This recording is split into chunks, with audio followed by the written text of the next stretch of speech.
اساتذہ کو مناسب تنخواہ ملنی چاہیے۔ اب لوگ بولتے ہیں کہ بھئی کم تنخواہ میں کام کرو، نہیں ہو سکتا، یہ بے عقلی کی باتیں ہیں۔ مجبور ہیں جو اساتذہ خدمت کرنا بھی چاہتے ہیں، تو جو مہنگائی اور کرنسی کی قیمت میں جو گراوٹ ہے، سب سارے لوگ اس کو جانتے ہیں، سب جھیل رہے ہیں۔ اب جیسے میں کہوں، ابھی میں نے پوچھا بھائی آم کتنے میں مل رہا ہے؟ 200 روپے کلو۔ تو میرے لیے خود حیرت کی چیز ہے، کیونکہ بہت دنوں سے میں بازار جا کے آم نہیں خریدا۔ تو میں جو آم 20 روپے کلو لاتا تھا، اب بچوں سے پوچھ رہا ہوں تو بچے بول رہے ہیں وہ آم 200 روپے کلو مل رہا۔ کتنا فرق ہے بازار میں۔ ہو یہ رہا ہے کہ جو اساتذہ دینی خدمت میں لگے ہوئے ہیں، ہم لوگوں کا دماغ اب تک اتنا چھوٹا ہے کہ ہم کو 15,000 20,000 بڑے نظر آ رہے ہیں۔ لیکن جیسے اخبار میں ابھی آیا کہ صفائی کے ملازمین کو جو سڑک پہ جھاڑو دے رہے ہیں، اب ڈائریکٹ ان کے اکاؤنٹ میں تنخواہ دی جائے گی، اور بیسک تنخواہ تو کم ہوتی ہے، اور باقی اس بیسک کے ساتھ ساری چیزیں ملا کر 39,000 تک ان کی تنخواہ بنے گی۔ آپ غور فرمائیے کہ وہ سڑک پہ جھاڑو دینے والے بلدیہ کے ملازم کو 39,000 تک تنخواہ ملے گی۔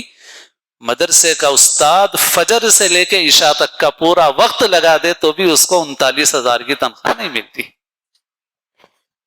اور فرمائیے آپ، 6 گھنٹے کی بات نہیں ہے اس کی، میں یہ بول رہا ہوں فجر سے پڑھائے، مکتب پڑھائے، ٹیوشن پڑھائے، مدرسہ پڑھائے، سب کا سارے کام کرے، فجر سے لے کے عشاء تک کا پورا وقت وہ بچوں کو پڑھانے کے لیے، تب بھی ہمارے موجودہ سسٹم میں اس کو 30-40 ہزار ملنے والے نہیں ہیں۔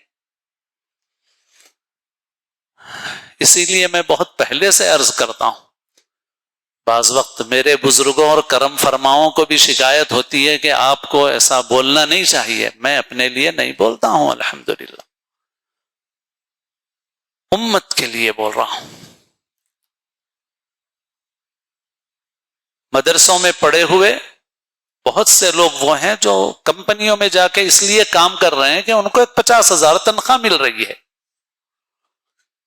تو مدرسے سے تیار ہونے والا ایک فرد فیس بک کو فائدہ پہنچا رہا ہے، یوٹیوب کو فائدہ پہنچا رہا ہے، گوگل کو فائدہ پہنچا رہا ہے، یوٹیوب کی، گوگل کی، فیس بک کی، اور بہت سے ہیں جس کے نام مجھے نہیں معلوم کیونکہ میں اس لائن کا آدمی نہیں ہوں، بہت سے نام ہیں۔